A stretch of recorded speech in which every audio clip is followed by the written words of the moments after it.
조선야화를 찾아주셔서 감사합니다.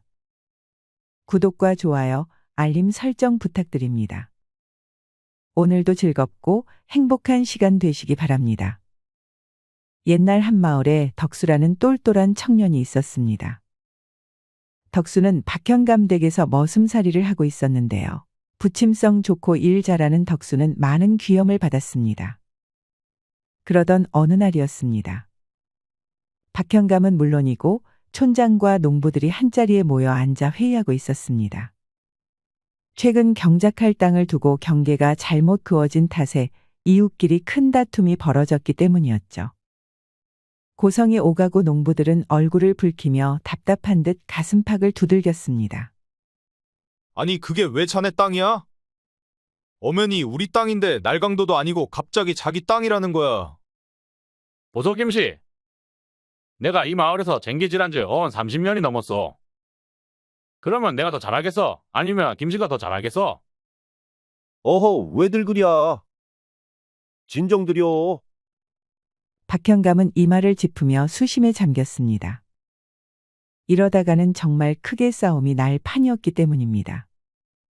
박현감은 과거 기록된 문서를 훑어보면서 기준을 잡으려 했지만 세월로 지형이 바뀐 바람에 영 쉽지 않았습니다. 큰일이구나. 내가 기준을 잡아줘야 할 텐데. 이 오래된 기록들이 불분명하니 어디서부터 바로잡아야 할지 모르겠구나. 박현감이 그렇게 고민에 빠져 있었습니다. 박현감의 시중을 들기 위해 따라온 덕수는 농부들의 말다툼을 유심히 듣고는 가만히 생각에 잠겼습니다.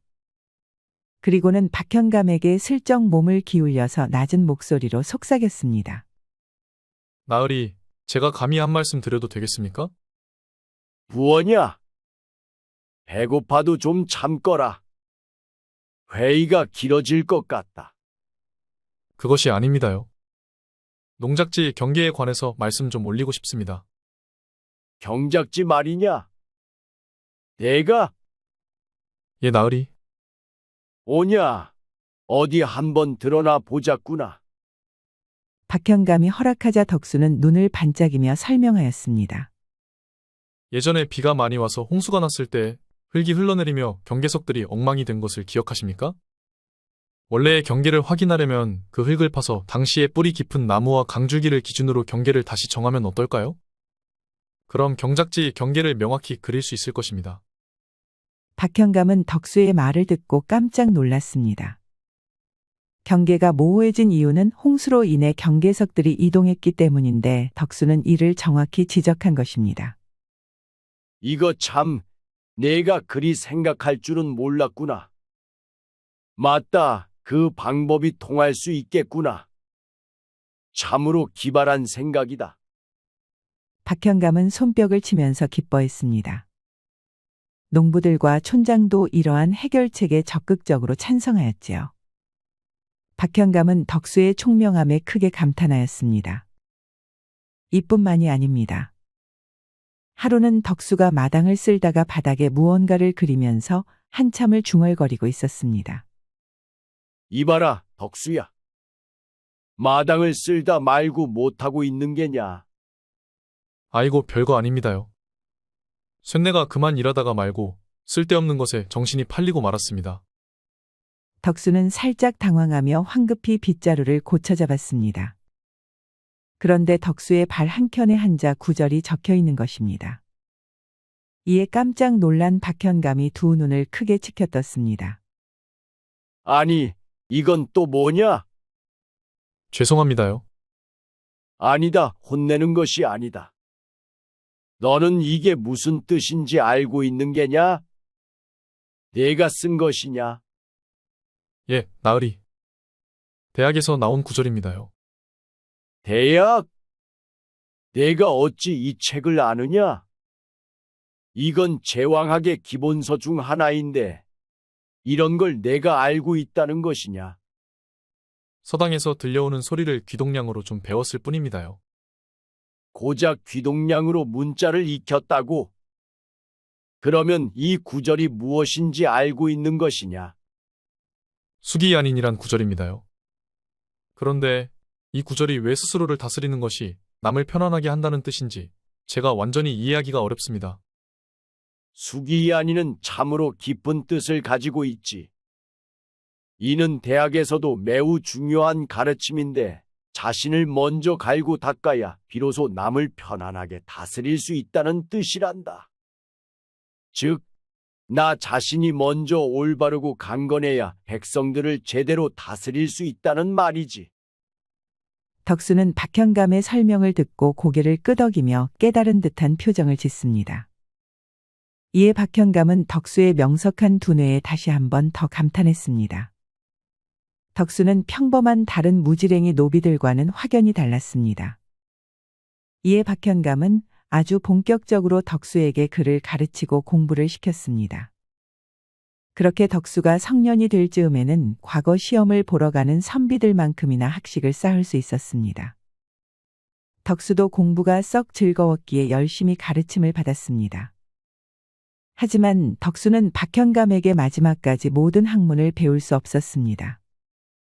추운 겨울을 넘기지 못하고 박현감이 노안으로 숨을 거뒀기 때문입니다.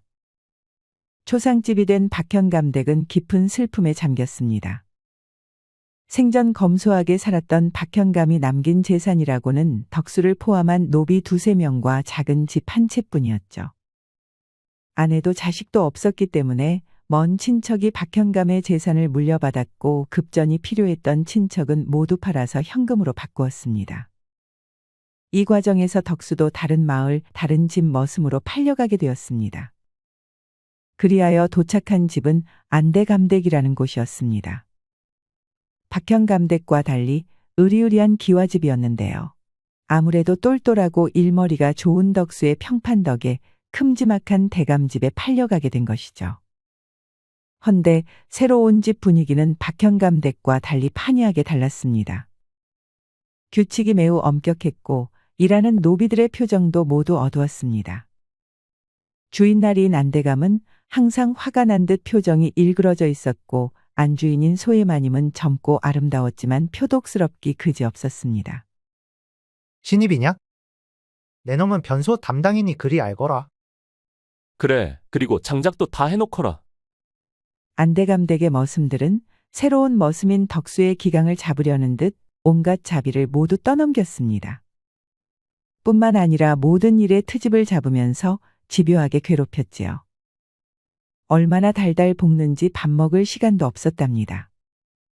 아이고 삭신이야. 이러다가는 제명에 못 살겠구나. 덕수는 고된 노동으로 몸의 기운이 없어서 풀썩하고 주저앉았습니다. 일을 모두 끝내고 나니 이미 자정에 가까웠습니다.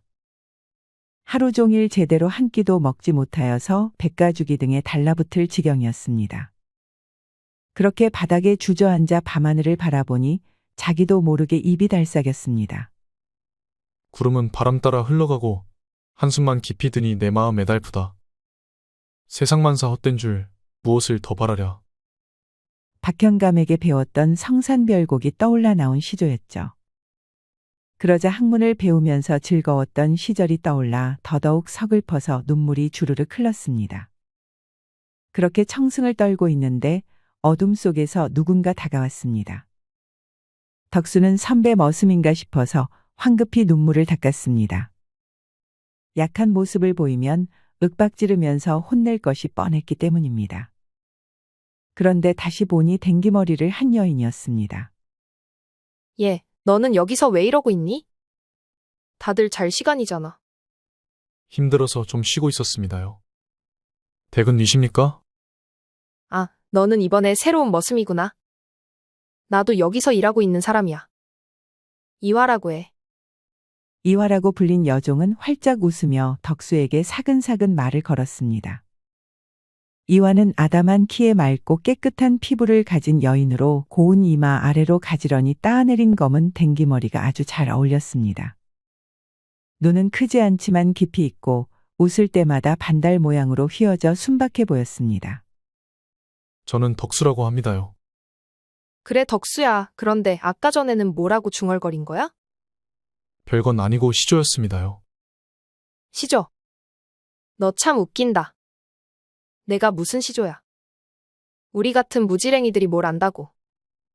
여기 오기 전에 고인이 되신 전 주인나리에게 배웠습니다요. 글도 배우고 책도 읽게 해주셨거든요. 그 말이 참말이니? 너 되게 똑똑하구나. 어느 사이엔가 덕수는 이화와 터놓고 이야기하게 되었습니다. 이화는 고운 외모와 마찬가지로 심성이 착하고 발랄한 여종이었습니다. 그러더니 하루 종일 밥을 못 먹었다는 덕수의 말에 이화는 깜짝 놀라서 잠시만 기다리라 하고 황급히 부엌으로 갔습니다. 그리고 얼마 안 있어 큼지막한 사기 그릇에 밥을 고봉으로 담아서 잔반찬까지 얹어 가져왔습니다. 이게 다 먹고 살자고 하는 일인데 굶으면 안 되지. 감사합니다. 정말 덕분에 살았습니다. 덕수는 고개를 꾸벅 숙이고는 허겁지겁 밥을 먹었습니다. 그런 덕수를 보며 이화는 조용히 미소 지었습니다. 배고프면 다음에 또 말해. 그리고 조금만 참고 열심히 일하면 다른 머슴들도 재미없어서 그만 괴롭힐 거야. 진짜 문제는 안대감이랑 소해마님이지. 문제라니요? 밥그릇에 머리를 쳐박고 있던 덕수가 고개를 들었습니다. 그러자 이화는 한숨을 푹 내쉬었습니다. 원래 이 집안도 그렇게 나쁘진 않았어. 예전에는 주인 어른들이 인자하고 일하는 우리도 다들 서로 도와가며 지냈거든. 그런데 대감나리께서 중앙에서 문제를 일으키고 좌천되어 오신 뒤로 모든 게 달라졌어. 무슨 문제를 일으키셨길래요? 대감나리가 한때 형조참판을 지내셨거든. 그런데 뇌물 문제로 들통나서 조정에서 쫓겨난 거야. 그 뒤로 다시 복귀하려고 여기저기 줄을 대면서 백성들에게서 세금을 더 거두고 힘없는 사람들 재산을 빼앗아가고 있어. 그때부터 이 집안도 고약해졌지. 그럼 소해마님은 어떻습니까? 마님도 대감나리 때문에 성격이 변했어. 젊었을 때는 아름다움으로 이름이 높았지만 지금은 나이 먹고 대감나리한테 무시당하는 것 때문에 더더욱 예민해졌어. 그 화풀이를 노비들한테 하는 거야. 특히 예쁜 여종들이나 조금이라도 눈에 띄면 엄청 괴롭혀. 이화는 작게 한숨을 내쉬며 덕수에게 소해마님에 대한 경고도 덧붙였습니다. 그러면 이화 누님은 특히 조심하셔야겠습니다. 그게 무슨 소리니? 이화 누님처럼 어여쁘면 소해마님이 괜히 괴롭히지 않겠습니까? 어머, 얘가 벌써부터 아첨이라니. 빈말이라도 그렇게 하면 여인네들은 오해한단다. 아닙니다요. 정말로 저는 태어나서 이화 누님처럼 아리따운 여인은 처음 봤습니다요. 내가 한양에 가보지 않아서 그래. 그곳에 있는 여인들은 가까이 가기만 해도 꽃향기가 난단다. 이화는 그러면서 덕수의 머리를 쓰다듬었습니다. 그러자 옅은 꽃향기가 났지요. 하지만 어딘가 부끄러워서 뭐라 대답하지 못하고 고개를 푹 숙였습니다. 밤이 너무 늦었다. 일 열심히 하고 주인 나으리 눈밖에 나지 않도록 조용히 잘 지내도록 해. 또 보자. 이화는 그리 말하고 총총 걸어서 다시 어둠 속으로 사라졌습니다. 하지만 덕수는 심장이 쿵쾅거려서 한동안 앉아 있어야 했습니다. 이후 덕수는 이화의 격려로 힘든 날들을 꾹 참고 인내하며 적응해 갔습니다. 노비들과 머슴들은 여전히 덕수를 괴롭혔지만 묵묵히 일하는 덕수를 인정하게 되었죠. 간혹 이화와 몰래 만나서 잡담하는 것이 삶의 낙이었죠. 이렇게 사는 것도 썩 나쁘지 않다고 생각할 때쯤이었습니다. 가을이 되어 수확기가 다가오자 안대감은 마을 사람들을 본격적으로 수탈을 시작했습니다. 재산을 한 푼이라도 더 모아서 관리들에게 뇌물을 찔러서 중앙으로 복귀하려는 심상이었죠. 허나 올해는 흉년이 들어 많은 집들이 먹고 살기조차 어려운 상황이었습니다. 그에 반해 안대감은 전혀 아랑곳하지 않았습니다. 오히려 더 잔인하게 곡식을 수탈하였죠. 덕수는 안대감의 머슴으로서 이러한 수탈 작업에 앞장설 수밖에 없었습니다. 덕수는 마을 사람들의 집을 찾아다니며 곡식을 강탈하는 일에 동원되었습니다. 사람들의 눈에는 공포와 원망이 가득했고 덕수는 자신이 무고한 사람들에게 고통을 주고 있다는 생각에 밤마다 잠을 이루지 못했습니다. 어느 날 덕수는 마을의 한 농부 집에 들어가 곡식을 빼앗으려 했습니다. 이미 초라해진 집안은 텅 비었고 밥을 굶은 아이들이 구석에 웅크리고 있었습니다. 덕수는 처참한 모습에 절로 몸이 굳어버렸습니다. 하지만 뒤에 있는 머슴들은 으름장을 내놓았습니다. 제발 우리 가족은 이제 정말로 남은 게 없소. 이 곡식마저 가져가면 우리는 굶어 죽을 수밖에 없단 말이오. 이놈아. 그건 우리가 알바아니다. 안대감 나으리께서 명하셨으니 당장 가져오는 것이 좋을 것이야. 당신들도 사람이잖소. 아무리 그래도 이건 너무한 거 아니오? 그래서 이 마을에서 안대감 나으리의 말을 거스르고 잘 살 수 있을 거라 생각하느냐? 오냐, 그래. 그러면 우리가 돌아간다고 치자. 그러면 다음에는 어떤 일이 벌어질지 감당이나 할 수 있겠느냐? 머슴들이 윽박지르자 농부는 닭똥 같은 눈물을 줄줄 흘렸습니다. 그리고 앙상한 손으로 반포대기 받게 되지 않는 쌀자루를 건넸습니다. 이를 옆에서 지켜보는 덕수는 기어코 튀어나와서 가로막았습니다. 그냥 이 집은 내버려 두고 가면 안 되겠습니까? 이놈 덕수야, 이걸 가지고 가지 않으면 우리가 죽는다. 대감 나으리의 명을 거스르면 어찌 되는지 알고나 있기나 한 게냐. 그랬다가는 주리를 틀려서 평생 땅바닥을 기어다니는 안진뱅이 신세가 될 거야. 우리라고 좋아서 이 짓거리 하는 줄 아느냐? 머슴들은 그간 성실하게 군말 없이 일한 덕수와 친해졌기 때문에 화를 내는 것이 아니라 조용히 타일렀습니다. 이에 덕수도 어쩔 수 없었지요. 그날 밤 덕수는 죄책감으로 한숨도 잘 수 없었습니다. 곡식 자루를 건네는 늙고 앙상한 농부의 성마른 눈동자가 눈앞에 아른거렸습니다. 비천하게 태어났을지언정 평생 하늘 아래 한 점 부끄럼 없이 사는 것이 목표였건만 무정한 하늘은 그마저도 못하게 시련을 내리는구나. 나는 도대체 어찌 해야 하는 거냐? 고통 속에서 덕수는 이화와의 밝은 미소와 상냥한 손길을 떠올렸습니다. 항상 힘든 일이 있으면 이화가 곁에 다가와서 다정하게 위로해 주었지요. 삶의 등불이었던 양심은 저버렸지만 이화에 대한 애틋하고 진실된 마음만큼은 저버리지 않았습니다. 덕수는 마음을 단단히 고쳐먹기로 했습니다. 하지만 이런 덕수의 마음가짐은 다음날 아침이 되자마자 모두 무너지게 됩니다. 어제부터 어디에도 보이지 않았던 이화를 안대감댁 대문 앞에서 발견하였습니다. 이화는 심하게 매질을 당하고 실오라기 하나 걸치지 못한 채 밖에 묶여 있었습니다. 이를 발견한 덕수는 화들짝 놀라서 겉옷을 벗어 이화의 몸을 가려주었습니다. 이화 누님, 이게 도대체 무슨 일입니까요? 괜찮습니까? 덕수야, 내게 가까이 오지 마. 너까지 화를 입을 수 있단다. 아닙니다요. 저는 괜찮습니다. 헌데 도대체 왜 이 지경이 된 것입니까? 이화는 멍투성이가 된 얼굴을 간신히 들며 어제 있었던 일을 설명하였습니다. 어제 마님께서 입으실 비단 한복을 다듬이돌에 다리다가 옷감에 구김이 생기고 말았어. 그걸 보시고 마님이 크게 화를 내셨어. 그깟 일 때문에 이 사단을 내신 겁니까, 마님은? 이화는 힘겹게 고개를 끄덕였습니다. 처음엔 욕설로 시작하시더니 점점 화가 나서 매를 드셨지. 그 뒤로는 더 이상 기억하기가 싫구나. 덕수는 분노를 억누를 수 없었습니다. 눈앞의 이화는 참을성 많은 여인이었지만 수치심과 슬픔 그리고 고통으로 괴로워하고 있었습니다.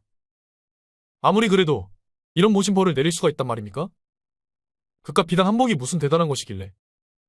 그만해, 덕수야. 넌 더 이상 여기에 얽혀들지 말아야 해. 내가 실수한 거고 벌을 받은 거니까. 하지만 너까지 이 일에 휘말리면 안 돼. 이화는 덕수의 손을 붙잡고 그를 타이르려고 했습니다. 그러나 덕수는 더 이상 얌전히 있을 수 없었습니다. 이화의 말대로 그는 더 이상 참을 수 없다는 것을 깨달았습니다. 아무리 양반이 주인이라지만 이토록 가혹한 벌을 내리는 것은 사람의 도리가 아니었습니다. 이화 누님, 이건 누님의 잘못이 아닙니다. 그저 실수였을 뿐인데 이렇게까지 고통을 주는 건 말도 안 됩니다. 제가 더는 가만히 있을 수 없습니다. 제발 덕수야. 성급한 생각은 하지 마렴. 그저 우리 같은 천한 노비들에게는 일상이야. 우리 주제를 알아야지. 그러니 그저 못 봤던 것으로 생각하고 다 잊어버려. 누님, 하지만 어서 이제 들어가. 마님도 화가 풀리면 나를 들여보내주시겠지. 이 옷도 가져가. 이화는 덜덜 떨리는 손으로 덕수를 애써 밀어냈습니다. 이런 상황에서도 덕수를 생각하는 따뜻한 마음씨에 덕수는 절망했습니다. 지금 덕수가 할 수 있는 것은 아무것도 없었습니다. 덕수는 힘없이 뒤로 물러서더니 집 안으로 도망치듯 들어가야 했습니다. 이화의 처참한 몰골을 계속 지켜보고 있을 수 없었기 때문이죠. 그날 밤 덕수는 이화와 처음 만났던 처마 밑에 앉아 어둠 속을 멍하니 바라보았습니다. 온갖 생각이 머릿속에 떠올랐습니다. 그리고 무엇보다도 이화의 상처투성이 모습이 눈앞에서 떠나지 않았습니다. 아무리 천한 신분이라지만 어찌 이토록 잔혹하게 사람을 짓밟을 수 있단 말입니까? 덕수는 평생 올곧은 삶을 꿈꾸었으나 지금 자신이 가혹한 현실 앞에서 무력하다는 것을 절실히 느꼈습니다. 신분이란 무엇일까? 왜 어떤 사람은 모든 것을 누리고 또 어떤 사람은 짐승처럼 취급당할까? 덕수는 인간이 무엇인지에 대한 의문이 마음속에서 깊어졌습니다. 박형감이 가르쳐 주신 학문은 스스로를 다스리고 남을 이롭게 하라고 했지만 여기서는 그런 이상이 통하지 않았습니다. 권력을 가진 자들은 타인을 억누르며 그 힘을 유지하고 그것을 당연하게 여겼습니다. 덕수는 자신의 무력함과 분노, 이화에 대한 애틋한 감정이 뒤엉키는 가운데 고뇌에 잠겼습니다. 이대로 살아가는 것이 정말 옳은 것인지 아니면 무엇인가를 해야 할지 고민하지 않을 수 없었습니다. 내 아무리 천한 노비로 태어났을지언정 악인들이 무고한 이들을 짓밟고 사는 것을 지켜보고만 있을 수 없다. 사람이 어찌 옷 한 벌에 목숨을 내놓아야 한단 말인가? 줄인 자식들을 품에 안고 울어야 하는가? 힘 있는 자가 힘없는 자들을 함부로 괴롭히는 것이 과연 옳단 말인가? 나 역시 그들이 시키는 대로 살아야만 하는 운명이라 믿었지만 더는 참을 수 없다. 덕수는 굳은 결심을 하고 두 눈을 희번뜩 떴습니다. 그리고 앞으로 어떻게 복수를 해야 할지 치밀한 계획을 짰습니다. 결단의 밤이 지나고 다음 날 아침 덕수는 곧바로 계획을 실행했습니다. 그 목표는 바로 소해마님이었습니다. 먼저 소해마님의 질투심을 자극하여 시선을 끌어야 했습니다. 우리 누님들 참 손재주도 좋습니다요. 이렇게 이쁜 손으로 일하시니 이 집안이 잘 돌아갈 수밖에요. 어머, 덕수애는 어디서 그렇게 이쁜 말을 배웠니? 아닙니다요. 제가 괜히 아첨하는 것이 아닙니다. 한양에 가도 이렇게 어여쁜 누님들을 찾기란 쉽지 않을 겁니다. 야야, 이 녀석 아주 말재간이 제법이구나. 그런 말 하시면 곤란합니다. 제가 진심으로 드리는 말씀이니까요. 여종들은 덕수의 아첨에 깔깔대며 웃었습니다. 그러자 소해마님의 시선이 쏠리는 것이 느껴졌습니다. 눈을 슬쩍 흘겨보니 소해마님이 눈을 깨슴칠에 뜨며 덕수를 노려보고 있었지요. 어쩜 저렇게까지 질투심이 강할까요? 고작 여종들에게 가벼운 말로 아첨하고 있을 뿐이었는데도 주인마님이라는 사람이 질투심을 느끼니까요. 그리고 그날 늦은 밤 소해마님이 덕수를 찾았습니다. 촛불만 켜진 어두컴컴한 안방에 앉아있는 소해마님의 눈빛은 평소와 달랐습니다. 덕수야, 이리 좀 와라. 예, 마님. 이 늦은 밤에 무슨 일이십니까? 내 평가가 아주 좋단다. 적응을 아주 잘한 것 같아서 보기 좋아. 과찬이십니다, 마님. 그리고 노비치고는 아주 단정하게 생겼고 말이야. 우리 집 머슴들은 영 섬세한 맛이 없어서 불만이었다. 헌데 덕수 너는 그래도 봐줄만 하구나. 소해마님이 은근한 눈짓으로 덕수를 흘겨보았습니다.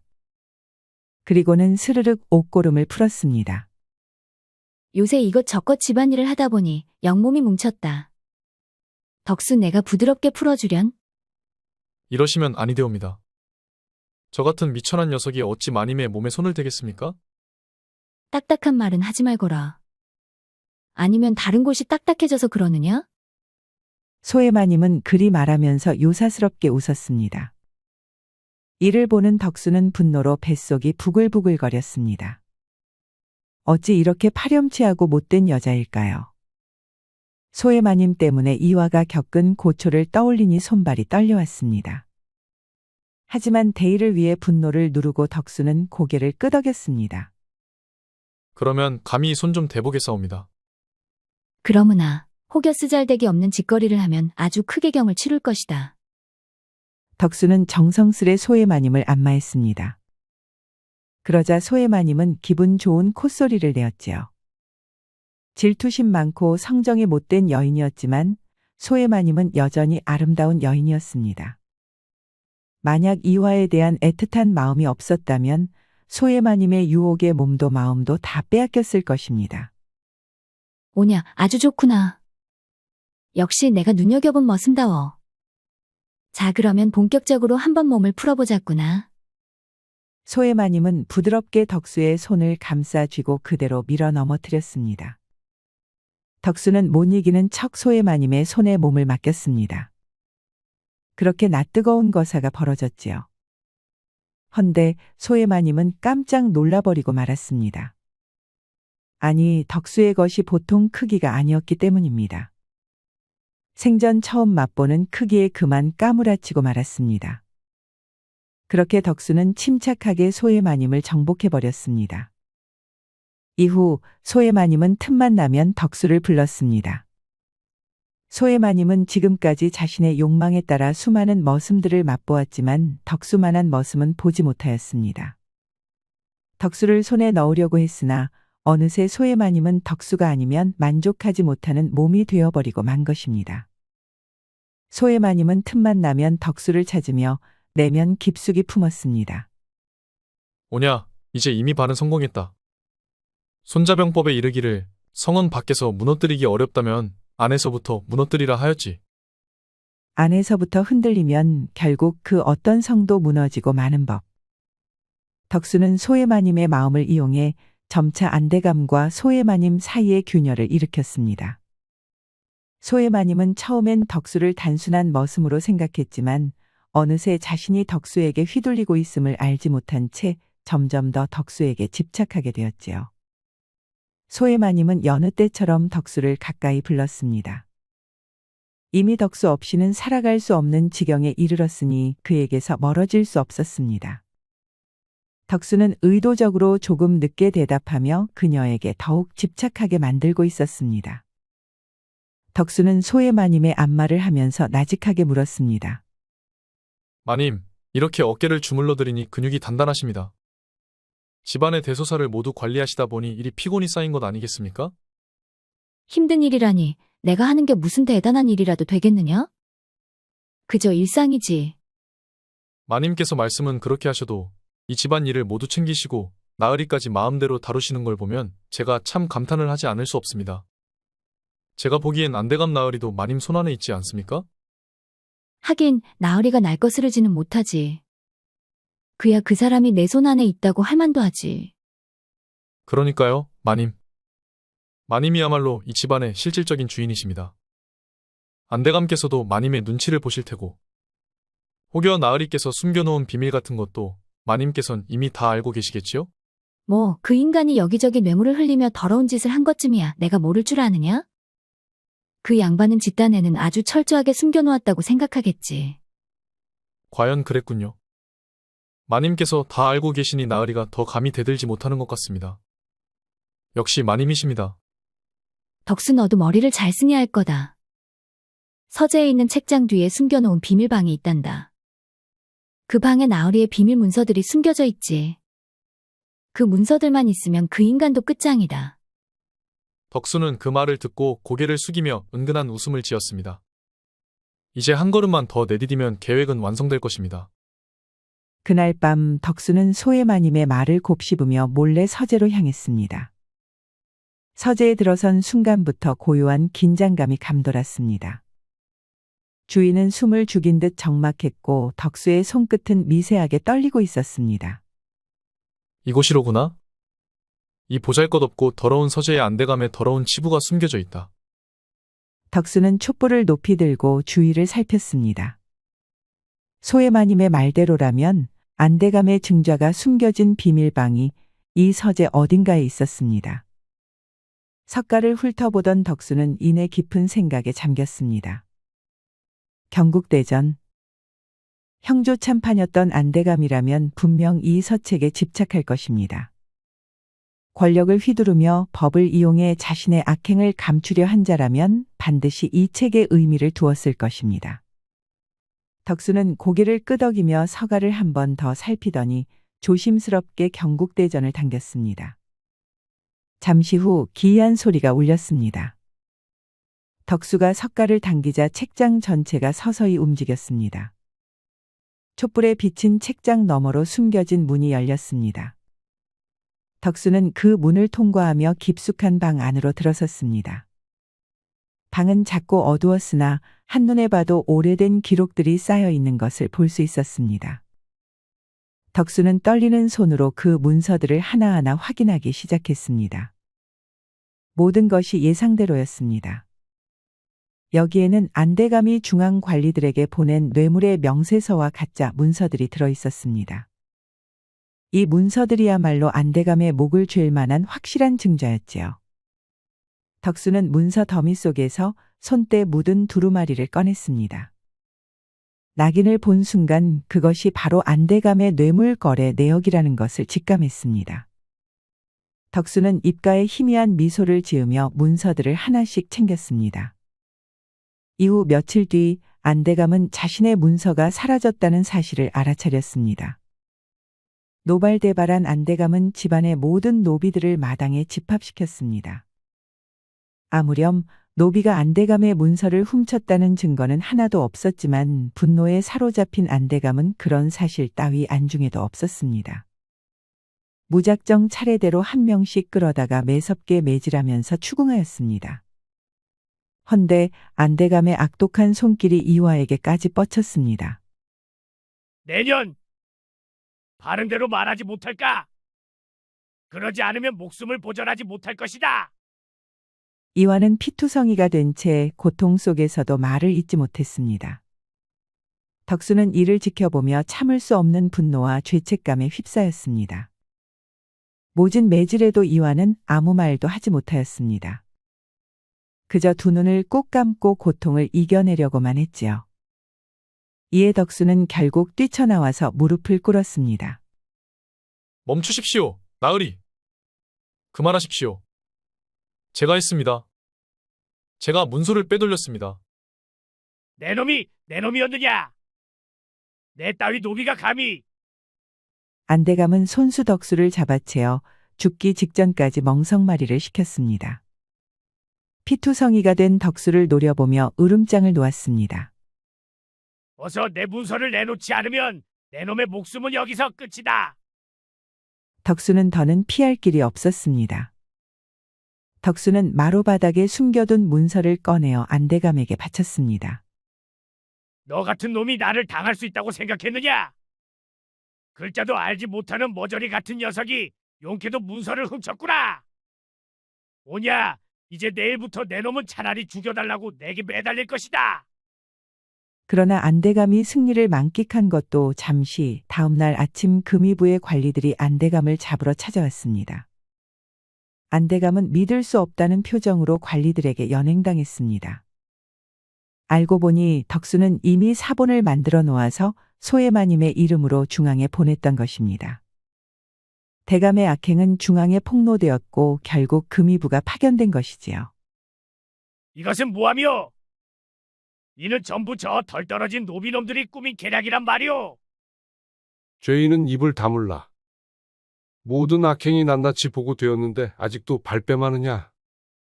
안대감은 금의부들에게 끌려가면서도 억울하다며 발버둥을 쳤지만 빠져나갈 재간이 없었습니다. 그렇게 안대감이 쌓아 올린 권력과 부는 하루아침에 무너지고 말았습니다. 안대감의 얼굴은 분노와 절망으로 일그러져 있었고 그 모습을 지켜보는 마을 사람들은 거세게 비난하였습니다. 안대감은 금이부에 의해 끌려가 버렸고 결국 형장의 이슬로 사라지고 말았지요. 안대감이 금이부에 끌려가고 난 후 안대감이 없는 안대감 댁은 혼란에 빠졌습니다. 하지만 소해마님은 덕수의 계략에 협조했던 덕분에 함께 끌려가진 않았습니다.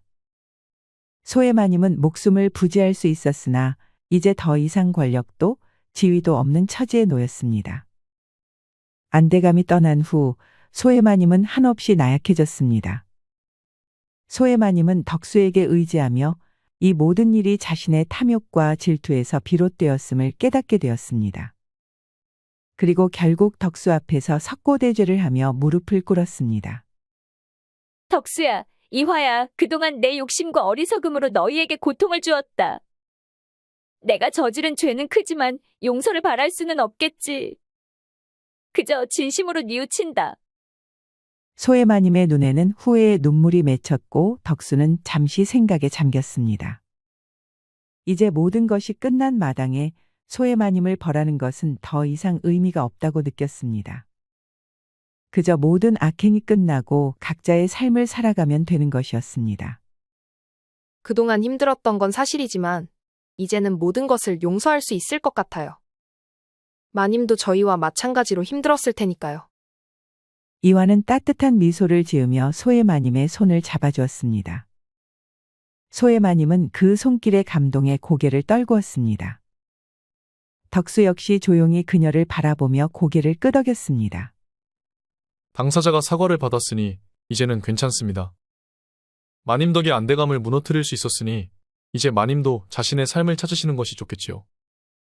그러하다면 덕수 내 곁에서 여생을 마저 보내고 싶구나.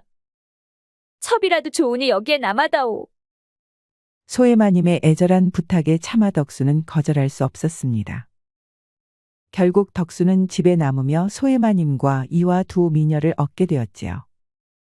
그렇게 덕수는 이화와 소해마님 두 미녀의 사랑을 받으며 행복한 삶을 누리게 되었습니다. 마침내 덕수는 꿈꾸던 대로 하늘 아래 한 점 부끄럼 없는 자유로운 삶을 살며 과거의 고난과 역경을 이겨낸 자신을 자랑스럽게 여겼습니다. 옛말에 권불 10년이여 화무십 일홍이라 했습니다. 권세는 10년을 넘지 못하고 열을 붉은 꽃은 없다는 말이지요. 부패하거나 오만해지면 결국 그 권력도 무너지게 되는데요. 안대감처럼 되지 않으려면 덕수처럼 선한 마음을 품고 올바르게 살아야겠습니다. 우리 이야기가 여러분들에게 조금이나마 재미를 선사할 수 있기를 바랍니다. 다른 재미있는 영상도 많으니 즐겁게 봐주세요. 그럼 여러분 모두 행복하고 즐거운 시간 되세요.